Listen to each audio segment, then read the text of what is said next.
¿Alguna vez has sentido que hay algo más en las páginas de la Biblia? Profundiza con nosotros en cada episodio. Exploramos historias, revelaciones y lecciones prácticas que transforman tu vida. Estás escuchando Algo Más en la Biblia. Comenzamos.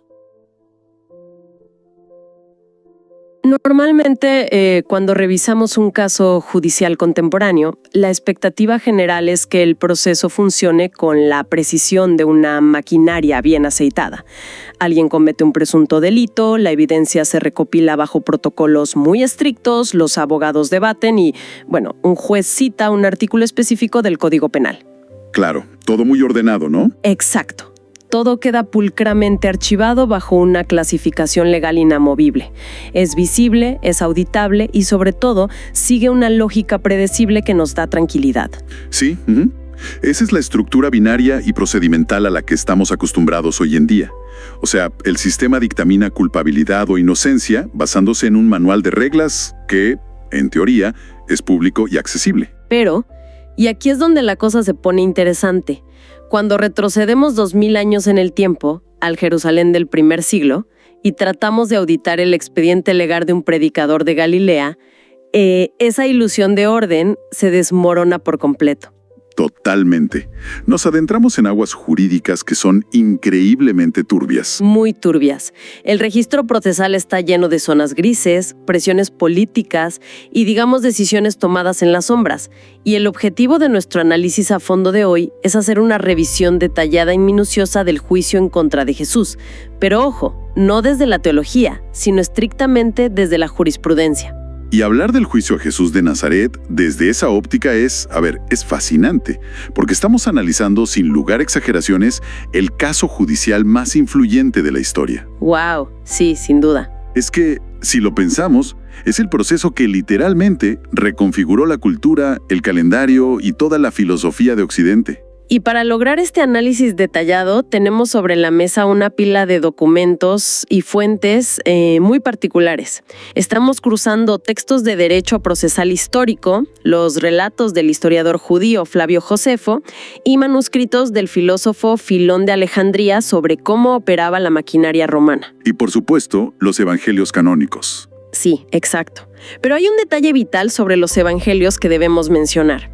No los estamos leyendo como dogmas religiosos, sino como lo que los historiadores catalogan como biografías antiguas. Que es una distinción súper importante. En la antigüedad grecorromana, el género de la biografía no buscaba ser un simple registro notarial de fechas y datos duros. O sea, no es como leer una biografía moderna. ¿Cómo funcionaban entonces? Bueno, los autores de la época combinaban eventos históricos reales con una narrativa diseñada deliberadamente para exponer el carácter moral, las virtudes o el propósito del protagonista. Al entender los evangelios bajo esta luz, podemos extraer la estructura jurídica y los hechos subyacentes. Entiendo, comprendiendo al mismo tiempo el lente a través del cual fueron redactados. Y antes de entrar en materia, creo que es indispensable hacer una aclaración de completa imparcialidad para quienes nos escuchan. Claro, fundamental. Yo misma quiero enfatizar que este recorrido histórico y legal no tiene la intención de validar, cuestionar ni desafiar ninguna creencia religiosa o afiliación política. La misión de este espacio es reportar con absoluta neutralidad lo que la convergencia de estas fuentes nos dice sobre cómo operaba la justicia en ese entonces. Proceso para entender la mecánica. Queremos ver cómo un cargo que era estrictamente religioso terminó transformándose en una ejecución por subversión política. Y para empezar a armar este rompecabezas, tengo una duda fundamental. Al pensar en el mundo antiguo, la imagen popular es la de monarcas tiranos decidiendo quién vive y quién muere por simple capricho, ¿no? Es el estereotipo clásico. Entonces, en ese contexto, ¿existía siquiera el concepto de debido proceso que pudiera ser violado durante este juicio? Pues el nivel de sofisticación legal de la época suele sorprender bastante a quienes investigan esto por primera vez.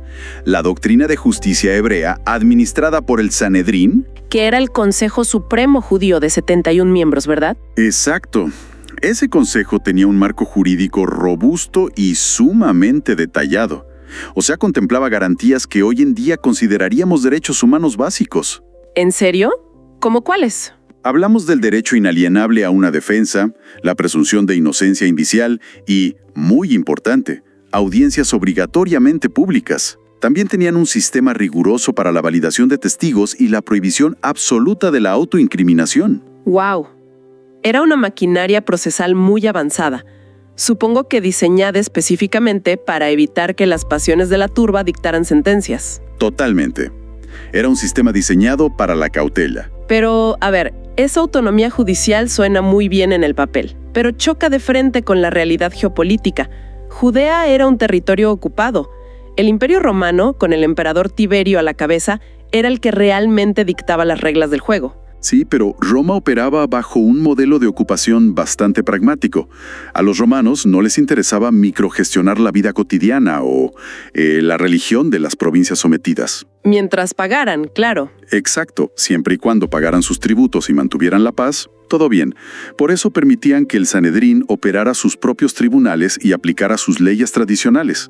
Sin embargo, Roma se reservaba un monopolio innegociable: el ius gladi. El derecho de espada. Ese mismo. La capacidad legal de ejecutar a alguien. Esto es clave para nuestro análisis. Para visualizarlo con una estructura moderna para quienes nos sintonizan, imaginemos que el Sanedrín funcionaba como un tribunal estatal o un juzgado civil local. Es una buena analogía. O sea, podían dirimir disputas, imponer castigos físicos o dictar multas severas. Pero si un caso escalaba a la pena de muerte por un delito mayor, ese tribunal local topaba con pared. La jurisdicción terminaba ahí. Exactamente. Forzosamente tenían que armar el expediente y elevarlo a la Corte Suprema, que en este escenario era la autoridad de ocupación romana, representada por el prefecto Poncio Pilatos. Entonces, ¿el Sanedrín podía procesar a un individuo por herejía o blasfemia internamente? Incluso sé que la ley judía estipulaba castigos letales como la lapidación para esos crímenes. Sí, la lapidación era el castigo tradicional, pero bajo la ocupación romana, ejecutar esa sentencia de muerte sin la autorización y homologación del gobernador imperial era considerado un acto de rebelión contra Roma. O sea, si lo mataban por su cuenta, Roma los aplastaba a ellos. Así es. Si el liderazgo judío quería eliminar permanentemente a lo que consideraban una amenaza interna, dependían por completo del brazo ejecutor romano. Y bueno, al revisar cómo el Sanedrín intentó conseguir esa condena, las fuentes revelan que el proceso fue un absoluto desastre procedimental. Empecemos por el principio, el arresto en el huerto de Getsemaní de noche. Y el arresto. Sí, desde ahí todo empieza mal. Es que las fuentes indican que lo detienen, lo atan y se lo llevan. Pero al revisar los registros, notamos que no había ninguna imputación formal previa. Si no había cargos, ¿cómo se justifica legalmente la movilización para capturarlo? Es que no se justifica. En el marco del derecho hebreo, un arresto debía ser la culminación de una acusación formal respaldada por testigos previos. El proceso normal exigía que primero surgiera la acusación pública, luego se deliberara y finalmente se ordenara la detención. Entonces aquí operaron totalmente a la inversa. Completamente. El arresto fue una operación preventiva y clandestina. Primero neutralizaron al individuo y, una vez que lo tuvieron bajo custodia en la casa del sumo sacerdote Caifás, recién ahí comenzaron a improvisar. A buscar un delito, básicamente. Exacto, a buscar testimonios que pudieran configurar un delito capital. Desde su génesis, como analista te digo, el expediente estaba viciado. Fue un arresto buscando un crimen. Y el juicio religioso que se desató esa misma madrugada en las casas de la élite sacerdotal es un catálogo de violaciones a su propio código. Sí, es impresionante la cantidad de reglas que rompieron. Revisando el análisis legal de las fuentes, veo que hay 4 principios fundamentales que fueron ignorados por completo, empezando por algo tan básico como la hora del día. El principio de diurnidad. Ese era intocable en el derecho penal judío, especialmente en casos donde la vida del acusado estaba en juego. La ley exigía que todo el proceso, desde los alegatos hasta la votación final, ocurriera bajo la luz del sol. Supongo que por una cuestión de transparencia comunitaria. Totalmente. No era un capricho. La luz del día garantizaba que la comunidad pudiera observar y prevenía las ejecuciones sumarias dictadas en las sombras. Procesar a un hombre de madrugada, en el patio cerrado de una residencia privada, anulaba también el segundo principio, la publicidad. Claro, a puerta cerrada y de noche. Ya llevamos 2 nulidades procesales enormes. Y la mecánica interna del tribunal fue igualmente violentada. La ley del Sanedrín tenía reglas fascinantes para proteger la garantía de audiencia y asegurar una deliberación justa. ¿Cómo funcionaban esas reglas internas? Por ejemplo, en casos de pena de muerte, los jueces más jóvenes debían votar primero. La lógica detrás de esto era evitar que los magistrados inexpertas se sintieran intimidados o presionados para seguir el voto de los sacerdotes más viejos y poderosos, como Caifás. Ah, qué interesante. Para evitar el efecto de rebaño. Exacto. Además, si el veredicto era de culpabilidad, la ley obligaba a los jueces a irse a casa, dormir y volver a votar al día siguiente. Querían asegurar que la condena no fuera producto de la ira o el cansancio del momento. Una especie de periodo de enfriamiento obligatorio. Pero ninguna de estas salvaguardas se respetó aquí, ¿verdad? Ninguna. Se trató de un interrogatorio hostil, acelerado y sin garantías defensivas. Y luego está el tema del manejo de la evidencia, que es quizá la violación más grave documentada en todo este análisis. Para condenar a alguien, entiendo que el tribunal necesitaba testigos concordantes. Así es, testigos que estuvieran de acuerdo en los detalles. Pero las biografías antiguas relatan que los testimonios que presentaban esa hora de la madrugada se contradecían entre sí constantemente. El tratamiento de esos testigos falsos es el punto de quiebre legal del lado judío. El Código de Justicia hebreo operaba bajo una regla de reciprocidad muy estricta, conocida como la misma pena para falso testimonio. ¿Qué implicaba esa regla exactamente? Significaba que si una persona subía al estrado e intentaba que el acusado fuera condenado a muerte basándose en mentiras, y el tribunal descubría el perjurio, la ley dictaba que el testigo debía sufrir la misma pena que intentó provocar. O sea, en un caso capital, ¿significaba la pena de muerte para el mentiroso? Exactamente, la muerte. Era un gran disuasivo contra los testigos comprados. Las fuentes mencionan que hubo figuras disidentes dentro del propio consejo, como Nicodemo. Entiendo que intentaron seguir las reglas e interrogaron a estos testigos, exponiendo sus mentiras frente a todos. Sí, y quedó evidenciado en el acto que estaban cometiendo perjurio. Bajo su propio marco legal, esos testigos debieron ser arrestados y procesados de inmediato por perjurio capital. Pero no lo hicieron. Para nada. En lugar de eso, el tribunal hizo la vista gorda, dejó que se retiraran impunes y continuó forzando el interrogatorio. Siguieron hasta que el acusado hizo una declaración teológica que el sumo sacerdote consideró blasfemia, rasgando sus vestiduras en señal de condena. A ver, ante una acumulación tan descarada de ilegalidades, me surge una duda inevitable. Si la decisión de eliminar a Jesús ya estaba tomada por la cúpula del Sanedrín desde mucho antes de esa noche, que lo estaba. y si el tribunal estaba dispuesto a romper absolutamente todas sus reglas sagradas a puerta cerrada, ¿por qué molestarse en hacer el teatro de un juicio? En la historia antigua era muy común que los líderes políticos simplemente enviaran sicarios para desaparecer a sus enemigos en algún callejón oscuro. Es una excelente pregunta. Pero un asesinato clandestino habría sido catastrófico para la aristocracia sacerdotal. Hay que entender la popularidad masiva que tenía esta figura en ese momento específico. Claro, la gente lo seguía a todas partes. Exacto. Si simplemente desaparecía o era hallado asesinado sin una justificación oficial, se habría convertido instantáneamente en un mártir. El pueblo habría culpado a la élite y eso habría desatado disturbios masivos. Y si algo aterrorizaba al Sanedrín, era el desorden público. Porque Roma respondía a los disturbios enviando a las legiones a masacrar a la población sin hacer preguntas. Totalmente. Necesitaban el barniz de la legalidad institucional para legitimar la acción ante el pueblo. Requerían proyectar que no estaban asesinando a un profeta incómodo, sino protegiendo a la nación al juzgar a un hereje peligroso. Entiendo, necesitaban cubrirse las espaldas. Pero, volviendo al problema jurisdiccional, ese juicio religioso interno no les servía de nada ante el poder ocupante.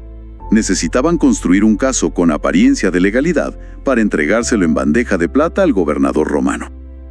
Y aquí es donde presenciamos una maniobra política verdaderamente maestra por parte de los acusadores. El Sanedrín condena a Jesús internamente por blasfemia y sacrilegio.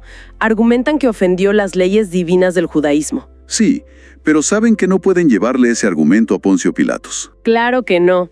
Pilatos era un perfecto romano enfocado en la recaudación y el control militar. Las peleas sobre interpretaciones religiosas locales le tenían sin cuidado.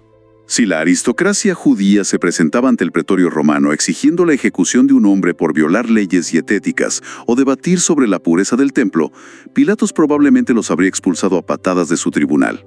Roma no gastaba recursos militares ni clavaba a la gente en cruces por disputas teológicas ajenas a su panteón. Para nada, no era su jurisdicción de interés. Es como el caso de la mafia moderna. Es la clásica táctica de atrapar a Al Capone por evasión fiscal. Jaja, me encanta esa analogía, es muy precisa. El gobierno de Estados Unidos sabía que Capone era un asesino despiadado, pero como no podían probar los homicidios en la corte, buscaron un delito federal indiscutible que los jueces no pudieran desestimar: los impuestos. Exacto, buscaron el ángulo legal que obligara al sistema a actuar. Y el Sanedrín aplica exactamente la misma lógica. Saben que Pilatos no lo va a ejecutar por blasfemia. Así que, literalmente, en el trayecto desde la casa de Caifás hasta el palacio del gobernador romano, la acusación muta. El cargo religioso desaparece por completo en la presentación oficial y es reemplazado por una acusación de sedición política de altísimo nivel. Le presentan a Pilatos el caso de un agitador. Sí. Le dicen que incita a la población a no pagar los tributos imperiales y, lo que es infinitamente más grave, que se autoproclama rey de los judíos. Rey de los judíos. ¡Wow! Esa frase aislada cambia todo el panorama legal. Ya no es un debate sobre religión, es un desafío directo a la autoridad del emperador romano. Es alta traición. El término legal romano era crimen lesa majestatis, el crimen de lesa majestad. Y para comprender por qué esto obligó a Pilatos a actuar, debemos revisar quién era realmente este gobernador, porque hay muchos mitos al respecto. Sí, en ciertos relatos a veces sobrevive una imagen de Pilatos como un burócrata indeciso, un funcionario presionado por la turba que trágicamente se lava las manos porque no quiere derramar sangre inocente. Esa es la imagen clásica, y un poco suavizada, sí. La imagen del funcionario empático que se ve forzado por las circunstancias. Pero las fuentes cuentan otra historia, ¿no? Una historia completamente diferente y mucho más oscura. La historia documentada por Flavio Josefo y Filón de Alejandría describe a Pilatos como un administrador brutal, desprovisto de empatía y muy propenso a la violencia extrema. Filón menciona cosas específicas, si mal no recuerdo. Sí, Filón menciona específicamente su temperamento furioso, sus constantes ejecuciones sin juicio previo y su crueldad incesante contra la población judía. No era ningún blando. Hay incidentes previos registrados que demuestran esa crueldad. Josefo relata varios episodios escalofriantes, ¿cierto? Así es. Por ejemplo, en una ocasión, Pilatos introdujo escudos dorados con el nombre del emperador en Jerusalén, sabiendo que ofendía profundamente la sensibilidad religiosa judía, simplemente para provocarlos. Y hubo un problema con el tesoro del templo también. Ese fue peor. Confiscó dinero del tesoro sagrado del templo para construir un acueducto. Cuando la población salió a protestar por este saqueo, Pilatos infiltró a soldados vestidos de civil entre la multitud. ¡Qué táctica tan sucia! Muy represiva. A una señal suya, los soldados sacaron garrotes ocultos y mataron a golpes a decenas de manifestantes desarmados. Este definitivamente no era un hombre al que le temblara el pulso para ordenar una ejecución. Su única métrica de desempeño frente a Roma era mantener a la provincia bajo control. Y el contexto temporal de este juicio es, digamos, una pesadilla logística para la seguridad imperial. Estaban en medio de la Pascua. La Pascua era el momento de mayor riesgo del año. La celebración multiplicaba la población de Jerusalén exponencialmente. Hablamos de miles de peregrinos acampando dentro y fuera de los muros de la ciudad. Un verdadero caos para las fuerzas de seguridad. Y la festividad en sí misma era un peligro ideológico para Roma, porque la Pascua conmemora la liberación del pueblo judío de la esclavitud en Egipto. Celebrar la libertad histórica mientras se vive bajo la bota de las legiones romanas creaba un ambiente altamente inflamable, un polvorín nacionalista. Esa tensión explica la desesperación de Pilatos por evadir el problema mediante un tecnicismo legal. Cuando comienza a interrogar al acusado, descubre que Jesús es de la región de Galilea. Y ahí ve una oportunidad de oro para zafarse. Claro. Pilatos, viendo la agitación en las calles, intenta aplicar la figura de la incompetencia territorial. Decide pasar la papa caliente alegando que un Galileo debe ser juzgado por la autoridad de Galilea, que en ese momento era Herodes Antipas, quien casualmente estaba de visita en la ciudad. Es una maniobra burocrática clásica, transferir el riesgo político al de al lado. Herodes Antipas era el tetrarca, un gobernante vasallo de Roma, pero Antipas también era un político sumamente astuto. No iba a morder el anzuelo tan fácil. Para nada. Al recibir al prisionero, lo interroga. No encuentra señales de que sea un comandante militar rebelde, e intuyendo la toxicidad del caso frente a la multitud que gritaba afuera, se rehúsa a emitir una condena. Vuelve a enviar al prisionero al pretorio. El intento de delegar la crisis fracasa estrepitosamente, y la situación regresa al escritorio de Pilatos. Pero a ver, hay algo aquí que merece una pausa. La historia está llena de predicadores, filósofos y líderes de cultos en la antigüedad. Abundaban en esa época. ¿Qué hizo exactamente este artesano de Nazaret para generar un miedo tan profundo que forzó a la élite judía y a un gobernador romano sanguinario a colaborar de esta manera? La amenaza no radicaba únicamente en sus discursos teológicos. El problema fueron las acciones simbólicas que atacaban directamente las estructuras de poder. 2 eventos en particular sellaron su destino. ¿Cuál fue el primero? El primero fue su entrada a Jerusalén unos días antes del juicio. Entrar a la ciudad rodeado de multitudes que lo aclamaban como Salvador, montado en un asno, es visto por los analistas históricos como una parodia política premeditada. Interesante. Una burla. Sí, una burla directa a los desfiles militares triunfales de los gobernadores romanos. Entraban con caballos de guerra y armaduras y él entra en un asno. Fue puro teatro político callejero diseñado para desafiar la narrativa imperial. Exacto. Pero el segundo evento fue aún más desestabilizador. El disturbio en el templo al volcar las mesas de los cambistas. Eso tocó las finanzas. Profundamente. En el mundo antiguo, el templo de Jerusalén no era solo un lugar de oración. Funcionaba como el banco central de Judea. Era el centro neurálgico del comercio, del pago de tributos y de la riqueza de la aristocracia sacerdotal, la cual colaboraba estrechamente con Roma para mantener sus privilegios. Al interrumpir las operaciones financieras en pleno centro de poder, demostró que tenía la capacidad de paralizar la economía y movilizar a las masas. Golpeó la billetera del sistema. Era inadmisible para ellos.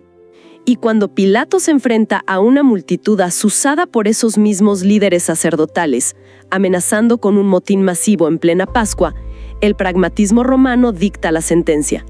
La vida de un solo individuo simplemente no vale el riesgo de una insurrección a gran escala que manche el historial del prefecto ante el emperador. Así es como funciona el imperio. Pilato cede y emite la condena a la pena máxima. Y es en el método de ejecución donde encontramos la prueba documental más irrefutable de que, a los ojos de Roma, esto nunca fue un asunto religioso. La crucifixión. La crucifixión no era un castigo común. Estaba reservada casi exclusivamente para esclavos rebeldes y para el crimen de sedición. Era literalmente terrorismo de Estado, diseñado para infligir el máximo dolor público y servir como un anuncio disuasorio. Lo cual nos lleva a la evidencia física que confirma el cargo formal, lo que los romanos llamaban el titulus. El titulus, sí. El derecho penal romano exigía que durante las ejecuciones por crucifixión se colocara una tablilla sobre la cruz del condenado detallando la causa oficial de la sentencia. El recibo legal, por así decirlo. Exacto. Pilatos ordenó que se escribiera de forma clara: Jesús de Nazaret, rey de los judíos. A pesar de las protestas de los sacerdotes que querían que dijera que él afirmó ser el rey, Pilatos se negó rotundamente a cambiarlo. Quería dejar claro quién mandaba. Con ese letrero, el Imperio Romano dejaba un registro legal permanente de que estaban ejecutando a un líder político que amenazaba la soberanía imperial, no a un líder religioso. Entonces, al reunir todas las piezas de estas fuentes, de Josefo, de Filón, de los textos procesales, y auditar este expediente milenario, el panorama final es realmente impresionante. Es abrumador cuando lo ves desde esta óptica procesal. La narrativa legal nos muestra que el juicio que terminó dividiendo la historia de la humanidad en un antes y después fue un colapso total del debido proceso. Observamos cómo un sistema de justicia avanzado y lleno de garantías fue secuestrado por completo por intereses políticos y de supervivencia. Las reglas de diurnidad, el derecho a una defensa justa y la protección contra el perjurio fueron anuladas sistemáticamente para lograr un veredicto predeterminado. Y vimos la ingeniería legal, esa táctica tipo Al Capone, necesaria para transformar una ofensa interna sobre teología judía en un crimen federal de lesa majestad, obligando a la maquinaria militar romana a ejecutar la sentencia. Todo por un tema de jurisdicción. Exacto. Y para concluir nuestra inmersión a fondo de hoy, hay una idea contraintuitiva y fascinante que se desprende de esta historia jurisdiccional y que vale muchísimo la pena explorar para quienes nos escuchan. Todo este complejo entramado de ilegalidades, el traslado nocturno, la manipulación de cargos y la presión sobre el gobernador romano ocurrió por un simple detalle administrativo: la ausencia del ius gladi, del que hablábamos. Es verdad, la falta del derecho de espada. Pensemos en esto por un momento. Si el Imperio Romano hubiera otorgado al Sanedrín la autoridad legal para aplicar la pena capital de manera autónoma, la historia se habría resuelto internamente. Jesús habría sido condenado únicamente bajo la ley hebrea por el delito de blasfemia. Y el castigo habría sido otro. Completamente. El castigo prescrito por esa ley no era la cruz, era la lapidación, morir apedreado a manos de la comunidad. Eso nos deja con una pregunta inmensa para la reflexión personal. ¿Cuál sería la arquitectura simbólica y cultural de nuestro mundo en la actualidad? ¿Y qué emblema coronaría hoy los edificios de la religión más grande del planeta si la élite de Judea no hubiera estado obligada a recurrir a los métodos de terror estatal del Imperio Romano? Es una locura pensarlo. Es asombroso como un simple cuello de botella burocrático sobre jurisdicción local determinó cuál sería el símbolo central de toda la historia occidental.